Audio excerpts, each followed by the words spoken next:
Pendant le mois de Shawwal de l'année 5 de l'Hégire, les groupes s'étaient rassemblés contre le prophète Muhammad alayhi salatu wassalam. L'an 5 de l'Hégire, le mois de Shawwal, les groupes se sont rassemblés. Al-Yahoud, Kuffar Quraysh, Qabilat Ghatafan, Wal-Ahabish. Ils se sont rassemblés pour combattre les musulmans, As-Sahaba, Ridwanullahi alayhim. Et donc ils sont sortis de la Mecque vers Al-Madina pour exterminer l'islam et la da'wah du prophète Muhammad alayhi salatu wassalam. Le prophète alayhi salatu wassalam a entendu l'arrivée des mouchriquines. Le prophète alayhi salatu wassalam a entendu l'arrivée des mouchriquines et alors il a rassemblé ses compagnons et il s'est concerté avec eux. Il leur a demandé, et bien sûr il y avait parmi ses compagnons Salman al-Farisi radiyallahu anhu. Pour la première fois, Salman al-Farisi assistait à une bataille, allait assister à une bataille avec le prophète alayhi salatu wassalam. Il était un homme libre ce jour-là. Et donc, lorsque le prophète alayhi salatu wassalam s'est concerté avec ses compagnons, Salman al-Farisi a dit, il a proposé au prophète alayhi salatu wassalam de creuser un fossé tout autour de la ville de Medina. Et il a dit, Ya Rasulallah, inna kunna bi Faris, idha husirna khandaqna alayna. Ya Rasulallah, lorsque nous étions assiégés sur les terres de Perse, nous creusions un fossé pour nous protéger. Et alors, le prophète alayhi salatu wassalam a aimé cette idée. Cela lui a plu. Et donc, il a ordonné aux compagnons de creuser un fossé tout autour de Medina. Et le prophète alayhi salatu wassalam a aussi lui participé avec ses compagnons. Il faisait froid et il y avait une pression sur les musulmans, as-sahaba, radiyallahu anhum ajma'in. Le prophète, alayhi salatu wassalam, lui-même, il a creusé et il a porté le sable et la terre. Et bien sûr, quand il a vu la situation difficile qui a touché ses compagnons, le prophète, alayhi salatu wassalam, pour apaiser leur douleur et pour les soulager, il disait, Allahumma, innal aisha aishul akhirah, faghfir lil ansari wal muhajirah.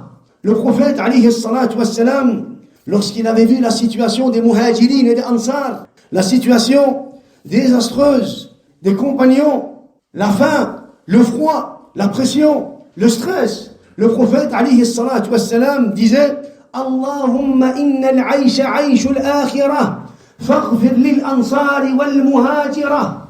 Allahumma, il n'y a qu'une seule vie. La vraie vie, ya Rabbi, est la vie de l'akhirah. Pardonne pour les ansar et les muhajirin. Pardonne pour les ansar et les muhajirin que disait le prophète, alayhi as-salatu wassalam. Et les compagnons, à leur tour, ils répondaient. Ils creusaient et ils portaient le sable et ils répondaient à leur tour en disant نحن الذين بايعوا محمدا على الجهاد ما بقينا أبدا. Nous sommes ceux qui ont prêté allégeance à Muhammad pour lutter sur le haqq tant que nous serons vivants. نحن الذين بايعوا محمدا على الجهاد ما بقينا أبدا. C'est comme ça qu'ils répondaient au prophète alayhi as-salatu wassalam. Les musulmans, ya ikhwan, pendant cette période, ils ont été touchés par la faim. Et subhanallah, ils ont dû attacher une pierre au niveau de leur ventre pour couper la faim. Subhanallah. Le froid, la faim, le stress, la pression, les mouchriquines qui sont en train de venir, les munafiqoun qui sont en train de comploter, les Yahoud qui est en train de s'allier avec Kuffar ou Quraysh. Regardez, subhanallah, pendant un moment comme celui-ci, qu'est-ce qui s'est passé?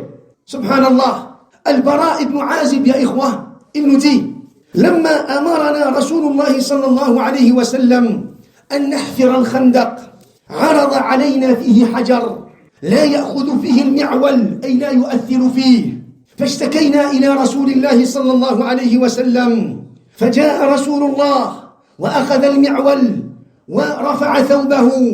Al-Bara ibn Azib dit, lorsque le prophète nous a ordonné de creuser un fossé tout autour de Medina, on a commencé à creuser et on est arrivé à un rocher. Alors Al-Bara ibn Azib dit, on a pris la massue et on a frappé sur le rocher, on n'a pas été capable de le casser. Et on a essayé plusieurs fois. La ya'khudhuhu al-mi'wal, Ça veut dire que, subhanallah, malgré qu'on a frappé plusieurs fois sur le rocher, on n'a pas été capable de le casser.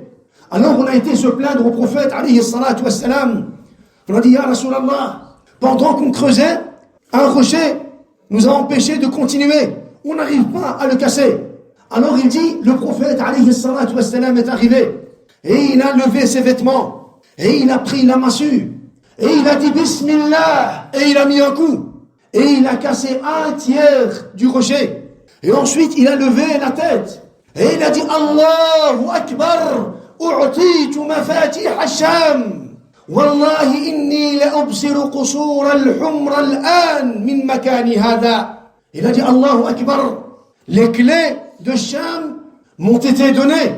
De cet endroit, à l'instant, je vois les palais rouges de Sham. Qu'a dit le prophète alayhi salatu wassalam. Ensuite, et il a mis un deuxième coup. Il a mis un deuxième coup, il a dit Bismillah, et il a mis un deuxième coup, et il a cassé le deuxième tiers du rocher. Et il a levé la tête. Et quand il a levé la tête, il a dit Allahu Akbar, u'titu mafatih Faris. Wallahi inni la ubsiru qasra al-madain al-an. Il a dit Wallahi, les clés de Faris m'ont été données. Je vois à cet instant, de là où je suis, le palais de Al-Madain. Al-Madain, ya ikhwa, était la capitale de l'empire perse, de l'Majous. Et alors il dit, de là où je suis, d'ici, il parle à ses compagnons, d'ici, à l'instant même, je vois le palais de Al-Madain, de l'empereur perse qui se trouve Al-Madain. Ensuite, Al-Bara ibn Azib dit ثم قال بسم الله وضرب ضربة ثالثة. Et ensuite, il a dit Bismillah. Et il a mis un troisième coup. Et il a levé le regard et il a dit Allahu Akbar. U'titu mafatih al-Yaman. Les clés du Yaman m'ont été données. Wallahi inni la ubsiru baba San'a. Wallahi, à l'instant, d'ici, je vois la porte de San'a. Je vois la porte de San'a, qu'a dit le prophète, alayhi salatu wassalam. Subhanallah.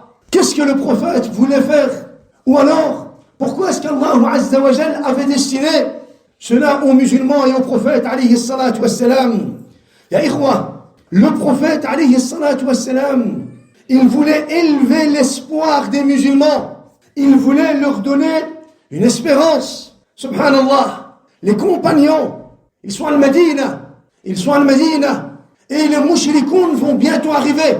Ils sont sous la pression. Ils sont sous la pression.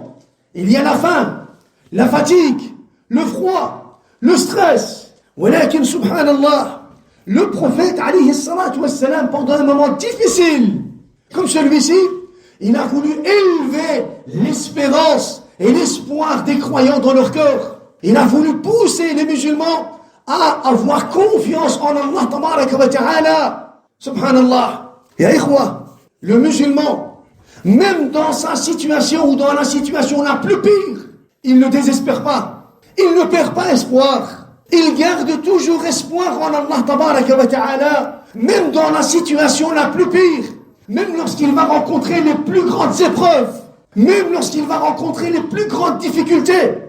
Le musulman ne perd pas espoir. Regardez comment Allah Azza wa Jal nous parle des musulmans. Dans le Coran al-Karim, il dit Inna alladhina amanu walladhina hajaru wa jahadu fi sabilillah ulaika yarjuna rahmatallah wallahu ghafurur rahim. Certes, ceux qui ont cru, émigré et lutté dans le sentier d'Allah, ulaika yarjuna rahmatallah. Ceux-là espèrent la miséricorde d'Allah tabaraka wa ta'ala. Le musulman, il espère la miséricorde d'Allah tabaraka wa ta'ala. Il a ce qu'on appelle al-raja ila Allah tabaraka wa ta'ala. Il a un espoir en lui. Il ne perd pas espoir. Il a une confiance en lui envers Allah tabaraka wa ta'ala. Allah Azza wa Jal dit Ulaika yarjuna rahmatallah. Ceux qui ont cru, qui ont émigré, et pour qui ont lutté sur le sentier d'Allah tabaraka wa ta'ala, ils ont quoi? Ils ont un espoir en eux-mêmes. Ils ont un espoir en eux-mêmes. Qatada dit Allah Azza wa Jal a fait dans ce verset des éloges envers les compagnons du prophète alayhi salatu wassalam. Et ensuite il dit هؤلاء خيار هذه الأمة, ils sont les meilleurs de cette communauté. ثم جعلهم الله أهل رجاء كما تسمعون. Qatada dit, ne voyez-vous pas comment Allah tabaraka wa ta'ala a cité, a mentionné ses compagnons. Allah Azza wa Jal nous fait savoir qu'ils ont un espoir envers lui. Allah, quand il nous parle de Sahaba dans le Coran al-Karim, il nous fait savoir qu'ils ont un espoir, qu'ils ont une confiance, une espérance envers Allah tabaraka wa ta'ala. Et le musulman, ya ikhwa, le musulman, il a un espoir envers Allah tabaraka wa ta'ala. Le musulman garde espoir envers Allah tabaraka wa ta'ala. Il garde confiance. Le musulman, jamais il ne désespère. Le musulman, ya ikhwa, jamais il ne tombe dans quoi?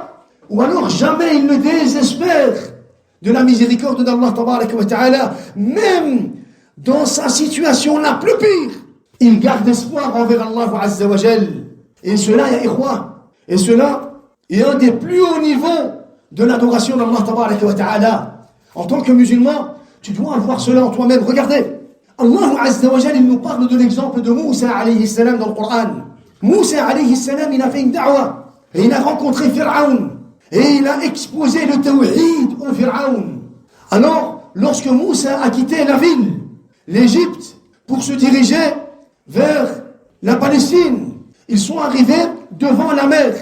Regardez, Allah Azza wa Jal nous dit فَلَمَّا تَرَاءَ الْجَمْعَانِ قَالَ أَصْحَابُ مُوسَى إِنَّا لَمُدْرَكُونَ. Moussa alayhi salam, avec ses hommes, lorsqu'ils sont arrivés devant la mer, ils ont dit, nous voilà donc, ils vont nous saisir, ils vont nous attraper. Ils sont arrivés, devant la mer. Et lorsqu'ils ont regardé derrière eux, ils ont vu Pharaon avec son armée. Pharaon avec son armée. C'est-à-dire l'armée la plus grande et la plus forte à cette époque-là. Alors, les hommes de Moussa se sont retournés et ils ont vu Pharaon et l'armée de Pharaon. Et ils ont dit, Inna la mudrakoun. On va être rejoints. Ils vont nous saisir. On va être exterminés. Ils vont nous tuer. Alors Moussa alayhi salam, avec une phrase, il a montré qu'il ne va jamais désespérer. Il est devant la mer. Devant la mer. Et derrière lui, il a Pharaon wa junuduh et son armée. Subhanallah. Malgré cela, il n'a pas désespéré. Il a gardé confiance et espoir et espérance envers Allah tabaraka wa ta'ala. Qu'est-ce qu'il a dit? Kalla inna ma'iya rabbi sayahdin. Jamais, jamais, car j'ai avec moi mon Seigneur qui va me guider. Et Allah Azza wa Jal l'a guidé, subhanallah. Allah Azza wa Jal lui a révélé de frapper avec le bâton sur la mer et il lui a montré, subhanallah, le chemin qu'il devait emprunter pour être sauvé. Subhanallah. Moussa alayhi salam, ya ikhwa. Moussa alayhi salam, il a devant lui la mer et derrière lui Pharaon wa junuduh. Les musulmans, ou alors Moussa alayhi salam et Banu Israël, ils ne sont pas prêts pour la confrontation. Ils ne sont pas armés. Ils n'ont rien pour répondre aux attaques de qui? Aux attaques de Pharaon. Non. Ils sont là. Ils veulent juste être sauvés. Ils veulent juste atteindre l'autre côté de la mer. Ils veulent atteindre là où Allah Azza wa Jalla leur a demandé d'y aller. Subhanallah. Même dans cette situation la plus critique, Wallahi ya ikhwa, il n'y a pas une situation plus critique que celle-ci. Même dans une situation pareille, Moussa alayhi salam a répondu avec une phrase pour dire qu'il ne va jamais désespérer. Il a dit Kalla inna ma'iya rabbi sayahdin. Jamais. Mon Seigneur est avec moi et il va me montrer et il va me guider, il va me montrer le chemin. Subhanallah. C'est pour cela que le musulman, ya ikhwa, c'est comme ça qu'il doit être. Il doit garder espoir en Allah Azza wa Jal. Il doit garder confiance en Allah tabaraka wa ta'ala. Tu vis des épreuves, des difficultés, tu rencontres des problèmes, garde espoir en Allah Azza wa Jal. Garde espoir et confiance en Allah tabaraka wa ta'ala. Regardez, ya ikhwa, Yaqub alayhi salam. Yaqub alayhi salam. Il avait perdu son fils Youssouf pendant des années. Il ne sait pas où il est. Est-ce qu'il est mort ou est-ce qu'il est vivant? Il ne sait pas. Et pendant des années, il a vécu loin de son fils Youssouf alayhi salam. Alors regardez le conseil qu'il a donné à ses enfants. Yaqub alayhi salam. Il a dit يا بني اذهبوا فتحسسوا من يوسف وأخيه ولا تيأسوا من روح الله إنه لا ييأس من روح الله إلا القوم الكافرون. Yacoub a dit à ses enfants, ô mes fils, partez et cherchez après Youssouf et son frère. ولا تيأسوا من روح الله, et ne désespérez pas de la miséricorde d'Allah. إنه لا ييأس من روح الله إلا القوم الكافرون. Ce sont seulement les gens de la mécréance, les kuffars, qui désespèrent de la miséricorde d'Allah tabaraka wa ta'ala. Allahu Akbar, subhanallah. Yacoub alayhi salam, pendant des années, il n'a pas vu son fils Youssouf. Il ne sait pas dans quel état il est. Il donne conseil à qui? Il donne conseil à ses enfants. Et il leur dit, La tay'asu min rawhillah. Ne désespérez pas. Cherchez. Regardez. Innahu la yay'asu min rawhillah illa al-qawmul kafirun. Car il n'y a que les mécréants qui peuvent désespérer de la miséricorde d'Allah tabaraka wa ta'ala. Ya ayyuhal muslim. Ya muslim. Jamais tu ne dois perdre espoir. Quelle que soit l'épreuve que tu vas rencontrer, jamais tu ne dois perdre espoir en Allah tabaraka wa ta'ala. Pourquoi? Parce qu'en tant que musulman, tu crois à qudrat Allah tabaraka wa ta'ala, tu crois à la force d'Allah azza wa jal. Et tu sais très bien qu'Allah azza wa jal ala kulli shay'in qadir. Allah ala kulli shay'in qadir. Et donc, jamais tu ne dois désespérer de la miséricorde d'Allah tabaraka wa ta'ala. Le kafir, le mushrik, lui, il va désespérer. Il va perdre espoir, il va perdre confiance. Il n'a pas à la base d'espoir envers Allah azza wa jal. Walakin toi, en tant que musulman, même lors des épreuves les plus dures, tu dois toujours garder quoi? Espoir.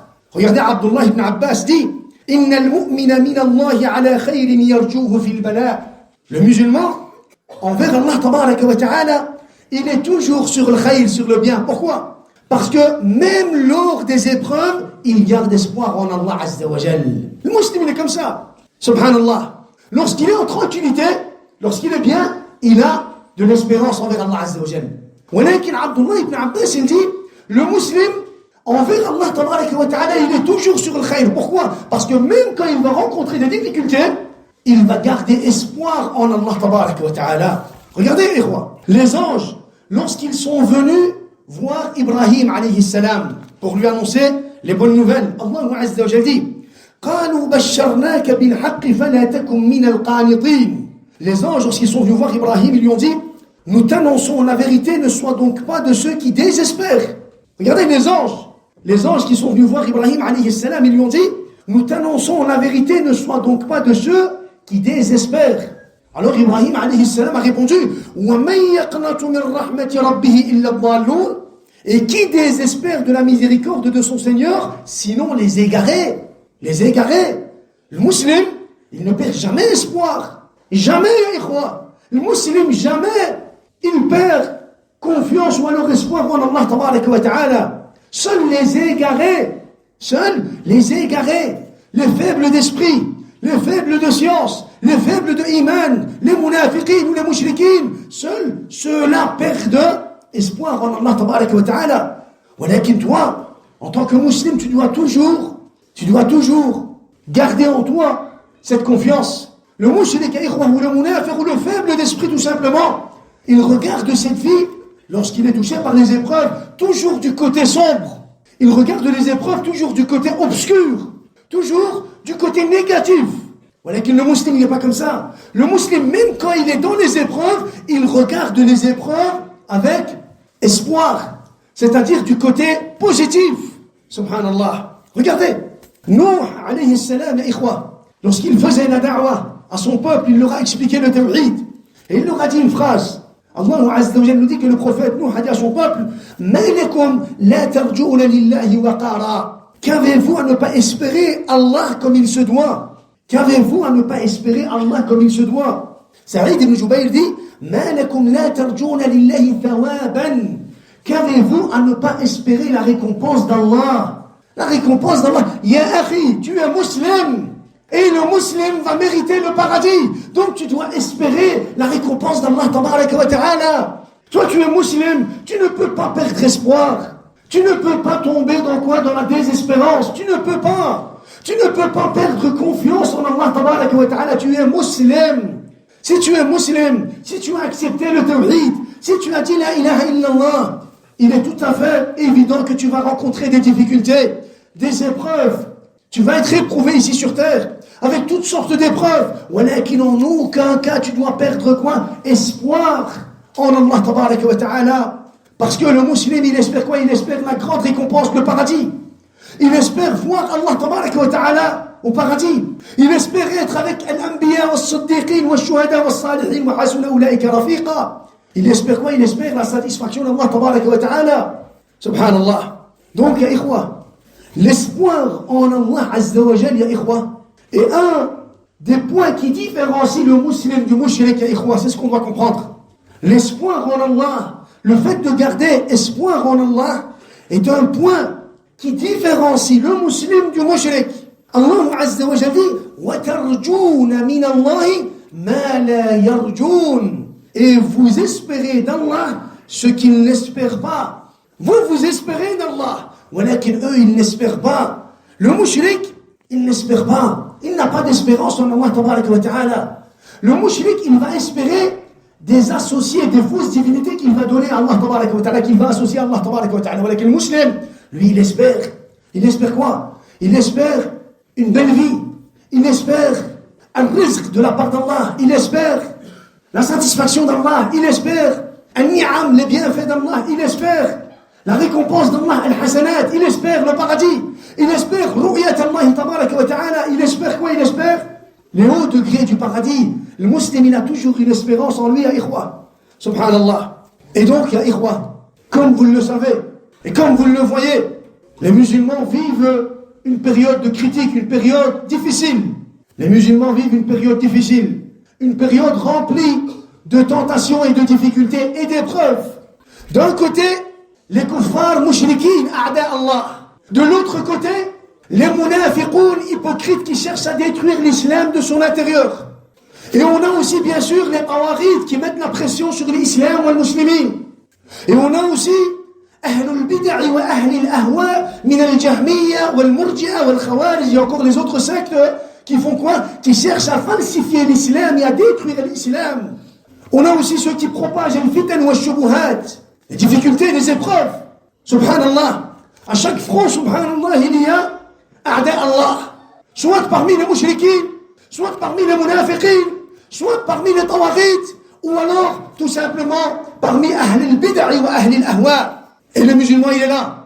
Il essaye de s'accrocher à la révélation, au livre d'Allah, à la sunna du prophète, au chemin des compagnons, à la compréhension des compagnons. Il est là. Il essaye de se préserver des tentations. Justement, ya akhi, malgré la présence de a'da Allah, malgré la présence de ceux qui veulent détruire l'islam ou alors qui veulent éteindre la lumière de l'islam, toi, tu dois toujours garder espoir et espérance en Allah tabaraka wa ta'ala. Toujours. Jamais. Tu ne dois perdre confiance. Tu dois toujours garder al-raja billahi azza wa jal. Pourquoi? Pourquoi, ya ikhwa? Parce qu'il y a une jama'a, parce qu'il y a une ummah qui est en train de se former. Parce qu'il y a une ummah qui est en train de se former. Une ummah qui va suivre et qui suit al-kitab wa sunnah wa sahaba selon la première compréhension. Il y a une ummah qui est en train de se former. Et c'est pour cela que tu dois patienter, tu dois endurer. Et tu dois garder espoir. Tu ne dois pas regarder ces tentations du côté obscur, du côté sombre. Et tu ne dois pas perdre espoir. Non, tu dois garder espoir. Et tu dois savoir qu'il y a une ummah qui est en train de se former, de se préparer à ikhwa. Regardez, le prophète alayhi salatu wassalam, il nous a fait aussi une bonne nouvelle. Il nous a dit aussi une bonne nouvelle comme il l'a fait lors de la bataille de Khandaq. Le prophète alayhi salatu wassalam dit تكون النبوة فيكم ما شاء الله أن تكون ثم يرفعها الله. Il va y avoir la prophétie, an-nubuwa, qui va rester sur terre jusqu'à ce qu'Allah Azza wa Jal va décider de la reprendre. Et la prophétie a pris fin avec la mort du prophète Muhammad alayhi salatu wassalam. Après le prophète dit ثم تكون خلافة على منهاج النبوة. Et il va y avoir par après une khilafa sur la voie de la prophétie. Une khilafa sur la voie de la prophétie. C'est-à-dire خلافة أبي بكر وعمر وعثمان وعلي. تمام. Alors le prophète alayhi salatu wassalam dit, et cette khilafa, cette période, cette khilafa va rester sur terre jusqu'à ce qu'Allah azza wa jalla va décider de la reprendre. ثم يكون ملكا عاضا ما شاء الله. Ensuite il va y avoir une royauté cruelle, ou alors des rois oppresseurs. Et cela va continuer jusqu'à ce qu'Allah azza wa jalla va décider de quoi? De la fin de cette période. Et après cette période, ثم يكون ملكا جبريا ما شاء الله أن تكون. Ensuite, il va y avoir quoi? Ensuite, il va y avoir des rois tyranniques, c'est-à-dire des dictateurs, qui vont venir et qui vont vouloir écraser les peuples, des tyrans, des dictateurs. Ensuite, le prophète, alayhi salatu wassalam, il nous parle de quoi? Il nous parle d'une nouvelle période. Et il dit, ثم تكون خلافة على منهاج النبوة. Et puis, il va y avoir encore une fois une khilafa qui va venir, ولكن على منهاج النبوة. Une khilafa, ولكن sur la voie de la prophétie. ثم سكت. Et puis il s'est tu. Et puis le prophète, alayhi salatu wassalam, s'est tu. Subhanallah. Ceci est une nouvelle, ou alors une bonne nouvelle de la part du prophète, alayhi salatu wassalam, envers les croyants qui vont vivre justement cette période, ya ikhwa. C'est pour cela que, ya akhi muslim, garde espoir en Allah tabaraka wa ta'ala. Garde espoir et n'oublie jamais la parole de Moussa alayhi salam, Kalla inna ma'iya rabbi sayahdin. N'oublie pas cette parole, car la promesse d'Allah est une vérité. Haq. Wa'adullahi haq. La promesse d'Allah tabaraka wa ta'ala est vérité, ya ikhwa. Et il va y avoir cette période. Et Isa alayhi salam va descendre sur terre. Et lorsqu'il va descendre sur terre, il va tuer le Dajjal. Et il va casser la croix. Et il va tuer le porc. Et la religion d'Allah tabaraka wa ta'ala va triompher sur toutes les religions.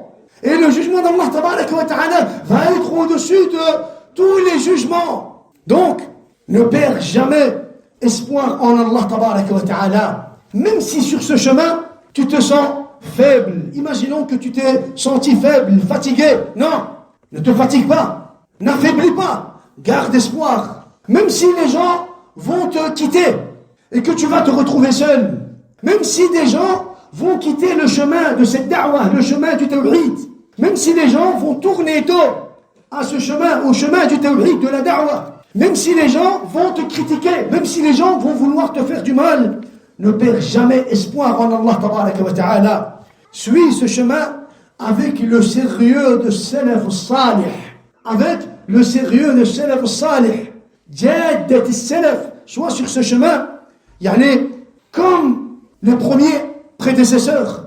Suis ce chemin, apprends ta religion, applique ta religion, patiente, endure, et garde espoir en Allah tabaraka wa ta'ala. Et on va voir tous ensemble qu'Allah azza wa jalla va nous ouvrir les portes de sa miséricorde. Walakin toi, ce qui te revient, c'est de garder espoir et de faire des efforts sur ce chemin.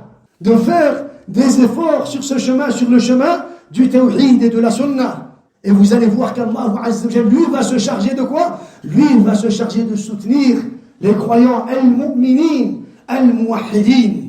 Bi'idhnillahi tabaraka wa ta'ala. Donc, ya ikhwa, j'ai voulu que cette khutbah soit un message pour que chacun d'entre nous revoie en lui son espérance, l'espérance qu'il a envers Allah tabaraka wa ta'ala. Cela est nécessaire pour qu'on puisse continuer ce chemin, walakin avec endurance et avec stabilité, bi'idhnillahi tabaraka wa ta'ala. Ce jour, ya ikhwa, est un jour de fête. Un jour de fête, un jour de joie.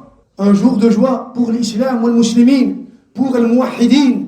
Et donc, je vous souhaite une bonne fête. Je demande à Allah tabaraka wa ta'ala qu'il accepte vos œuvres, vos jeûnes, vos prières, vos invocations. Je demande à Allah tabaraka wa ta'ala qu'il nous fasse miséricorde et qu'il nous ouvre les portes de miséricorde et qu'il nous montre un chemin. Je demande à Allah tabaraka wa ta'ala qu'il fasse de nous ceux qui vont toujours garder espoir en lui, ya ikhwa. بارك الله فيكم وتقبل الله منا ومنكم صالح الأعمال وغفر الله لنا ولكم وعيدكم مبارك سعيد وكل عام وأنتم بخير. Une bonne fête à tous les croyants et bien sûr pour justement revivifier cette espérance en toi-même, glorifier Allah tabaraka wa ta'ala en faisant son takbir. Ya akhi, Allahu Akbar, Allahu Akbar, Allahu Akbar. الله أكبر الله أكبر الله أكبر الله أكبر الله أكبر. Malgré les tawaghit, les mouchriquins, les kafara wa ahl al-bid'a, Allahu Akbar Allahu Akbar Allahu Akbar Allahu Akbar. Malgré ceux qui vont tourner dos à la da'wa du tawhid et de la sunna, Allahu Akbar Allahu Akbar Allahu Akbar Allahu Akbar Allahu Akbar. Malgré les Jahmiya et les Asha'ira et les Murji'a et les Khawarij, Allahu Akbar Allahu Akbar Allahu Akbar Allahu Akbar Allahu Akbar Allahu Akbar Allahu Akbar. La ilaha illa Allah wallahu akbar. La ilaha illa Allah wallahu akbar. La ilaha illa Allah wallahu akbar. Allahu akbar walillahi alhamd. Allahu akbar walillahi alhamd. الله أكبر ولله الحمد. بارك الله فيكم وجزاكم الله خيرا وتقبل الله من الجميع وعيدكم مبارك سعيد. Prenez vos frères dans vos bras et souhaitez à vos frères une bonne fête et qu'Allah Azza wa Jal nous réunisse sous le jugement de l'Kitab wa Sunnah et sur le chemin de Sahaba radwanullahi anhum ajma'in. عيدكم مبارك سعيد. بارك الله فيكم.